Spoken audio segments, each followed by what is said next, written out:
გორის მუნიციპალიტეტის სოფელ ათში ტელეკომპანია თრიალეთის გადამღებ ჯგუფს თავს დაესხა პირი, რომელიც გამოირჩეოდა აგრესიით, სიტყვიერი და ფიზიკური შეურაცხყოფით. აღნიშნული პირი ფიზიკურად გაუსწორდა ტელეკომპანია თრიალეთის ჟურნალისტ შორენა ბიჭიკაშვილს.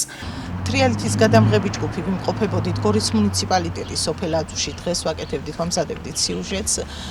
სოფლის ცენტრში ვიმყოფებოდით და მოვიდა ერთი აგრესიული ადამიანი, რომელიც სიტყვიერი შეურაცხყოფას აყენებდა ჩემს ოპერატორს, ეუბნებოდა, რომ გადაამტვრევდა იმ კამერას, ანუ ტექნიკის დაზიანებით ემუქრებოდა, იყო ძალიან აგრესიული. ჩვენ რა თქმა უნდა მას იგნორი გავუკეთეთ კონფლიქტის და ვიდანაწილების მიზნით.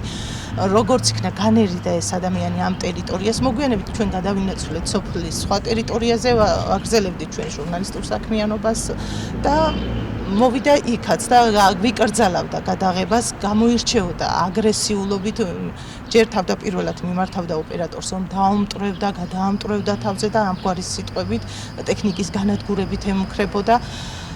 შემდეგ კი, როდესაც მე დავიწყე ეს ადამიანი, რომ სიტყვიერ შეურაცხყოფებს გვაყენებდა და გადაღება დავიწყე მე ჩემი პირადი ტელეფონით, თან ამ ადამიანის უფრო აგრესიული გახდა და ტელეფონთან ერთად დამარტყა ხელი, ანუ ფიზიკურად გაგვისწორდა, ასე ვთქვათ, და აგრძელებდა ისევ აგრესიას. რა თქმა უნდა, ჩვენ მანამდე ვუთხარით, მივუთითეთ, რომ ნუ გვიშლიდა ის საქმიანობის განხორციელებაში ხელს, მაგრამ ეს ადამიანი უფრო და უფრო აგრესიული იყო.